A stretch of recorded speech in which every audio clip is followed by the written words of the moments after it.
आज हम BSc part 1 में यूनिट 3 में फेज रूल 6 करेंगे। इसमें हम इस तरह के विलयन के बारे में पढ़ेंगे जो दो द्रवों से मिलकर बना है और ये दो द्रव जो है आंशिक रूप से मिश्रणीय होते हैं। एक तो पूर्णतः मिश्रणीय होकर एक फेज बनाते हैं, एक इस तरह के द्रव होते हैं कि जो पूरी तरह से इनसॉल्युबल होते हैं एक दूसरे में। दो बिल्कुल स्पष्ट अलग अलग लेयर्स मिलते हैं, दोनों एक दूसरे में बिल्कुल नहीं घुलते। लेकिन हम जिस तरह के यौगिकों की बात कर रहे हैं, ये पदार्थ आपस में कुछ मात्रा में विलयशील होते हैं और कुछ अगर हम इनका रेशो चेंज कर दें तो दो परतों के रूप में अलग हो जाते हैं। तो इन द्रवों की कुछ मात्रा एक दूसरे में विलय होती है तथा अलग अलग संगठन के दो विलयन दो परतों में पृथक हो जाते हैं, जैसे फिनोल जल सिस्टम या एनिलीन हेक्सेन मिश्रण। इसको मिश्रित करने पे दो परतें प्राप्त होंगी। प्रत्येक परत का संगठन निश्चित होता है और इन दोनों परतों को हम कहते हैं संयुग्मी विलयन। फिनोल और जल को मिश्रित करने पे भी जो परतें बनती हैं उसमें एक परत होगी फिनोल में जल की तथा दूसरी होगी जल में फिनोल की। और जैसे जैसे इनको हम इन परतों के टेम्परेचर में वृद्धि करते हैं, इनकी परस्पर विलयता बढ़ती है और फिर एक पॉइंट पे आके पूरी तरह से विलयशील हो जाते हैं। अब हम फिनोल वाटर सिस्टम को ड्रॉ करने के लिए, इसका आरेख बनाने के लिए हम लेते हैं एक एक्स एक्सिस। एक्स एक्सिस में यहाँ पर 100% वाटर है और यहाँ 100% फिनोल है। वाटर के अंदर हम ये 10, 20, 30, 40% इस तरह से अलग अलग फिनोल और वाटर के सॉल्यूशंस बनाते हैं। जैसे मान लीजिए हमने यहाँ पे 10% फिनोल मिक्स करके सॉल्यूशन बनाया है और इसको हीट किया है। तो हीट करने पे एक टेम्परेचर ऐसा आएगा, इसमें दो परतें मिलेंगी, फिर एक टेम्परेचर ऐसा आएगा जिस पे ये पूरी तरह से घुल जाएगा, उसे नोट करते हैं। फिर हम 20% वाला विलयन लेते हैं जिसमें 20% तो फिनोल है और 80% वाटर है। जब हम इस मिक्सचर को लेते हैं तो हमें दो अलग अलग परतें प्राप्त होती हैं। फिर हम इसे हीट करना शुरू करते हैं। हीट करते करते इस पॉइंट पे पहुंच के पूरी तरह से विलय हो जाते हैं, तो इस टेम्परेचर को हम नोट कर लेते हैं।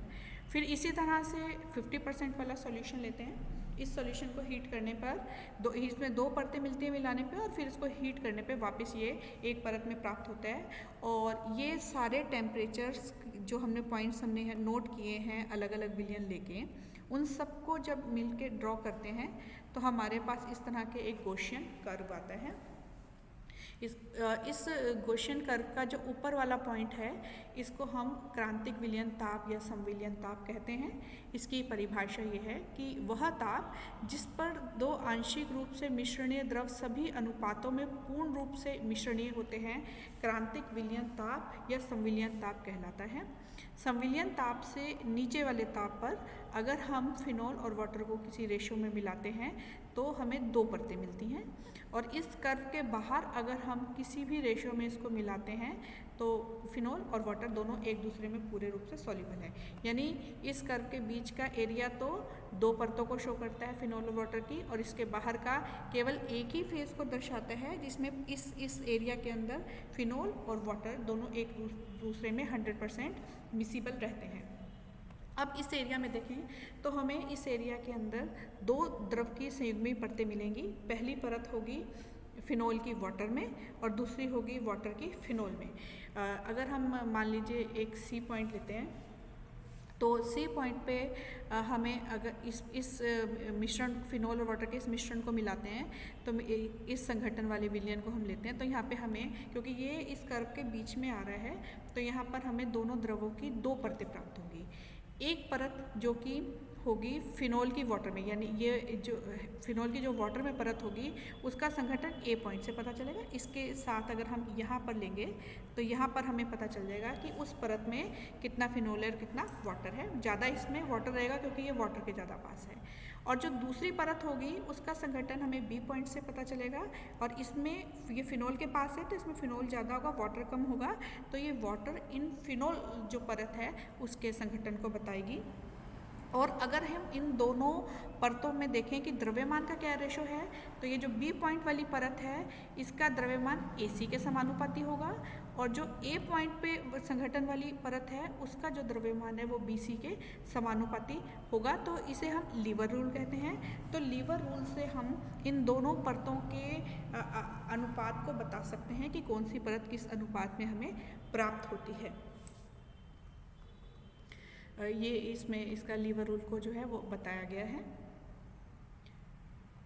इसके बाद है ऐसे यौगिक जिनमें हमें तीन तरह के, दो तरह के होते हैं। एक तो जैसे हमने वाटर फिनॉल किया है, तो वाटर फिनॉल के अंदर उच्च क्रांतिक संविलियन ताप प्राप्त होता है क्योंकि गॉसियन कर्व के हाईएस्ट पॉइंट पे प्राप्त हुआ है। इसी तरह से कुछ सिस्टम ऐसे होते हैं कि जिसके अंदर गॉसियन कर्व के लोअर पॉइंट पे हमें संविलियन ताप प्राप्त होता है, तो इसे निम्न संविलियन ताप वाले, क्रांतिक ताप वाले कर्व कहते हैं। इस तरह का सिस्टम है ट्राई एथाइल अमीन वाटर सिस्टम। इसमें क्या है कि एमीन में NH2 ग्रुप है और वाटर के अंदर OH ग्रुप है। तो ये एमीन का NH और वाटर का OH हाइड्रोजन बॉन्डिंग शो करते हैं। तो यहाँ पर अगर हम देखें तो जो लोअर टेम्परेचर होता है उसमें एथाइल अमीन और वाटर के बीच में हाइड्रोजन बॉन्डिंग होती है, इस वजह से ये दोनों एक दूसरे में सॉल्युबल होते हैं। तो C पॉइंट से जो नीचे है अगर हम देखें तो इस यहाँ पर जो है एमीन और जो जल है सारे रेशो के अंदर एक दूसरे के अंदर विलयशील है, होमोजीनियस है। जैसे यहाँ पर इस टेम्परेचर से ऊपर वाले सारे पोर्शन में फिनॉल और वाटर एक दूसरे में हर रेशो के अंदर सॉल्युबल थे। यहाँ पर इस टेम्परेचर से नीचे, जो इस कर्व से नीचे हैं, वो एनिलीन, ये ट्राईएथाइल एमीन और जो जल है वो सारे रेशो के अंदर सॉल्युबल है। अब जैसे जैसे हम इसका टेम्परेचर बढ़ाएंगे तो इन दोनों के बीच में जो बना हुआ हाइड्रोजन बॉन्ड है वो ब्रेक होगा। तो ब्रेक होने से इनकी जो आपस की सॉल्युबिलिटी है वो कम होगी। जब सॉल्युबिलिटी कम होगी तो दो परतें वापस अपीयर होंगी और ये जो ACB कर्व है इसमें हमें ट्राईएथिल एमीन और वाटर, इन दोनों के जो है अलग अलग सतह प्राप्त होती है। इसका जो निम्न संविलियन ताप है इसका मान है 18.5 डिग्री सेंटीग्रेड। अब यहाँ पर भी यहाँ पर भी अगर हम देखें कि मान लो कोई ये एक बिंदु है और इस संगठन वाला ये एक, यहाँ पर कोई एक बिंदु है, तो इस बिंदु में जो दो परतें होंगी तो इन परतों में जो पहली परत है ये इस पॉइंट से इसका संगठन निकाला जा सकता है। यहाँ से ये परत होगी वाटर में ट्राईइथाइल एमीन। वाटर ज़्यादा मात्रा में होगा क्योंकि वाटर इस तरफ 100% वाटर है और इस पॉइंट को जब हम इस तरफ ले जाएंगे और इसके संगत जो है यहाँ पर आप देखेंगे ट्राईएथाइलामीन ज़्यादा है, 100% ट्राईएथाइलामीन इस पॉइंट पे है। तो यहाँ पर ये जो परत होगी ये वाटर इन ट्राईएथाइलामीन होगी और वैसे ही लीवर रूल से इस लेंथ के जो इक्वल है वो तो इसका द्रव्यमान होगा इस परत का, और इस लेंथ के इक्वल इस परत का द्रव्यमान होगा। तो इसका रेशो हम निकाल सकते हैं। इसके बाद है कुछ तंत्र ऐसे हैं कि जिसमें निम्नतम और उच्चतम दोनों प्रकार के क्रांतिक गलन बिंदु या संविलियन बिंदु हमें प्राप्त होते हैं। ये है निकोटीन जल तंत्र। निकोटीन जल तंत्र के अंदर अगर हम देखें तो यहाँ पर वाटर और निकोटीन इन दोनों में हाइड्रोजन बॉन्डिंग होती है लोअर टेम्परेचर पे। यहाँ तो लोअर टेम्परेचर पे ये हाइड्रोजन बॉन्डिंग शो करते हैं, इसलिए हमने इसको किसी भी रेशो में लिया है तो हम देख रहे हैं कि ये पूरी तरह से सॉल्युबल है। हमें होमोजीनियस मिक्सचर मिलता है और केवल एक ही फेज प्राप्त होती है। अब जैसे जैसे हम इसका टेम्परेचर बढ़ाएंगे तो निकोटीन और वाटर दोनों का हाइड्रोजन बॉन्ड ब्रेक होगा। तो हाइड्रोजन बॉन्ड ब्रेक होने से इनकी सोल्यूबिलिटी म्यूचुअल कम होगी। सोल्यूबिलिटी कम होने से यहाँ पे दो परतें जो हैं उपस्थित हो जाएंगी। तो ये जो पूरा एरिया है ये दो अमिश्रणीय परतों को शो कर रहा है। एक परत है वाटर में निकोटीन की और एक परत है निकोटीन में वाटर की। अब यहाँ पर जब पूरी तरह से अमिश्रणीय हो जाते हैं, इसके बाद क्या होता है कि धीरे धीरे जब हम इसका टेम्परेचर बढ़ाते हैं तो पहले तो सारे हाइड्रोजन बॉन्ड ब्रेक होने से इनकी विलेयता कम हुई। अब जब इनकी विलेयता कम हुई उसके बाद जब फर्दर टेम्परेचर बढ़ाते हैं तो इसके अणुओं की गतिज ऊर्जा बढ़ती है। जब गतिज ऊर्जा बढ़ती है तो एक दूसरे विलयन के अंदर जो अणु हैं उनका मूवमेंट बढ़ेगा, तो जिससे क्या विलेयता बढ़ती है। यानी यहाँ से फर्दर टेम्परेचर बढ़ाने के बाद इनकी विलेयता बढ़ने लगती है और यहाँ पर आकर ये पूरी तरह से विलय हो जाते हैं और ये हमें एक उच्चतम ताप प्राप्त होता है। तो इस पूरे कर्व के अंदर दो परतें होंगी हमारे पास, निकोटीन की जल में और जल की निकोटीन में, दोनों संयुग्मी परतें होंगी। और इस पूरे कर्व के बाहर जो है पूरा होमोजीनियस विलयन हमें मिलेगा निकोटीन और जल का। यहाँ पर इसका जो उच्चतम संविलियन बिंदु है जिसका मान इस तंत्र के लिए 210 डिग्री सेंटीग्रेड है और ये निम्नतम संविलियन बिंदु है और इसका तापमान इस सिस्टम के लिए है 61 डिग्री सेंटीग्रेड। फिर इसके बाद है हमारे पास संविलियन ताप पर अशुद्धियों का प्रभाव। यहाँ पर हमने 3 ग्राफ शो किए हैं, A, B और C। सबसे पहले A ग्राफ की बात करते हैं। ये फिनोल जल तंत्र है। ये फिनोल जल तंत्र पहले जैसे हमने बनाया था बिल्कुल उसी तरह से है। फिनोल और जल के अलग अलग हमने संगठन लिए हैं और उनको विलयशील होने तक गर्म किया है। फिर जो C है, C में हमने फिनोल और वाटर के सारे संगठनों में अलग अलग KCl की मात्रा, एक निश्चित मात्रा मिलाई है। और जैसे इस संगठन में KCl की एक निश्चित मात्रा मिलाने के बाद फिर गर्म करने पे इसका टेम्परेचर नोट किया है। ऐसे अलग अलग बिंदुओं पे तो हमें जो है कर्व मिला है B। फिर हमने फिनोल वाटर सिस्टम के प्रत्येक संगठन में सक्सिनिक एसिड मिलाया है और सक्सिनिक एसिड मिलाने के बाद हमें तंत्र मिला है C। तो अब इसमें क्या है कि हम पहले इस कंसेप्ट को देखते हैं कि दो जो विलयन हैं, जो दो द्रव हैं, उनकी विलयशीलता कैसे बढ़ती है या कैसे कम होती है। अगर दोनों द्रवों में से कोई भी पदार्थ एक द्रव में विलयशील है और दूसरे में विलयशील नहीं है तो उनकी आपस की विलयता जो है वो कम हो जाएगी। जैसे हम बात करें KCl की, KCl आयनिक पदार्थ हैं तो ये जल में विलयशील है लेकिन फिनोल में नहीं है। तो ये जल में विलयशील हो जाएगा, फिनोल में नहीं होगा, तो इससे जल और फिनोल की विलयता कम हो जाएगी। इसका मतलब उसकी जो संयुग्मी परतें हैं वो ज़्यादा एरिया में मिलेंगी। तो अगर हम B कर्व देखते हैं तो B कर्व के नीचे का एरिया जो है प्योर फिनोल वाटर सिस्टम के एरिया से ज़्यादा है। इसका मतलब इसकी विलयशीलता कम हो गई है और इसके संविलयन जो ताप है इसका मान भी बढ़ गया है। अब अगर हम सक्सिनिक एसिड की बात करें तो सक्सिनिक एसिड जो है इसमें हाइड्रोफोबिक और फिलिक दोनों ही पार्ट होते हैं सक्सिनिक एसिड में। तो ये जल में भी विलयशील है और ये फिनोल में भी विलयशील है। तो दोनों में विलयशील होने के कारण आपसी विलयता बढ़ा देता है। तो बढ़ाने से इसका मतलब संयुग्मी जो परतें हैं वो कम एरिया में मिलेंगी और कम एरिया में मिलने से ये इनकी आपसी विलयता बढ़ जाएगी। तो बढ़ने से इसके नीचे का एरिया देखिए कम हो गया है और इसका संविलयन जो ताप है उसका मान भी कम हो गया है। इसके बाद एक और इम्पॉर्टेंट टॉपिक आता है हमारे पास, वो है हिमकारी मिक्सचर।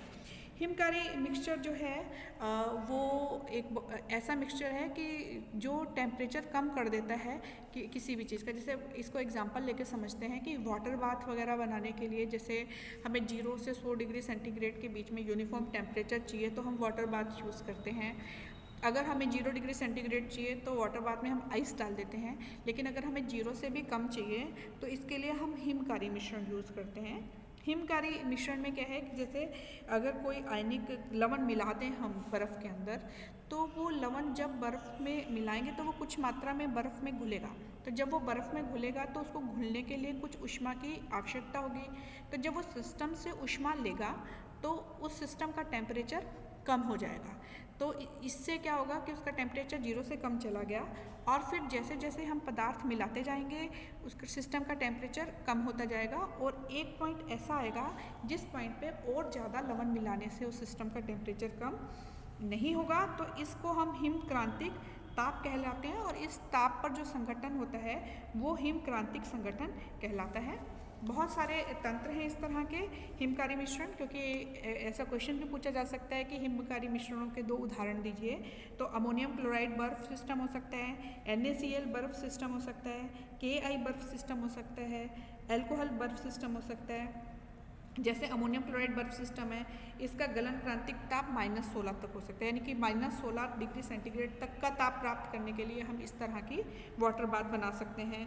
Ki बर्फ सिस्टम जो है इसका -23 डिग्री सेंटीग्रेड है, तो इसको -23 डिग्री सेंटीग्रेड तक अगर हमें किसी रिएक्शन में टेम्परेचर चाहिए तो इस तरह की वाटर बाथ हम बना सकते हैं।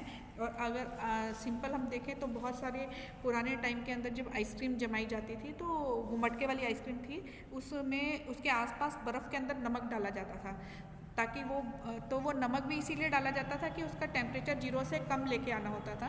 नमक डालने से वो हिमकारी मिश्रण बन जाता था। तो ये क्लासिकली भी इसको इस तरह से यूज़ किया जाता था और लैब्स में तो हमें जिस तरह की आवश्यकता होगी हिमकारी मिश्रण की उस तरह से सॉल्ट का अमाउंट या उस तरह का सॉल्ट मिलाकर और हम आवश्यकतानुसार हिमकारी मिश्रण प्राप्त कर सकते हैं। तो इसमें जो क्वेश्चंस आते हैं, एक तो ये आता है कि फिनोल वाटर सिस्टम को डिस्क्राइब करिए और आरेख खींच के उसके प्रत्येक बिंदु को समझाइए। एक नंबर का क्वेश्चन ये आता है कि संविलियन ताप किसे कहते हैं, परिभाषा दीजिए। एक इस तरह के तंत्र का उदाहरण दीजिए जिसमें निम्न संविलियन बिंदु प्राप्त होता है। निकोटिन जल तंत्र में निम्न और उच्च संविलियन बिंदु दोनों क्यों प्राप्त होते हैं, ये बताइए। या ऐसा क्वेश्चन आ सकता है कि किसी एक ऐसे तंत्र का उदाहरण दीजिए जिसमें निम्न और उच्च दोनों संविलियन बिंदु उपस्थित हों और संविलियन ताप पे अशुद्धियों का प्रभाव उदाहरण देते हुए आरेख खींचकर समझाइए। इस तरह से आप क्वेश्चन कर सकते हैं।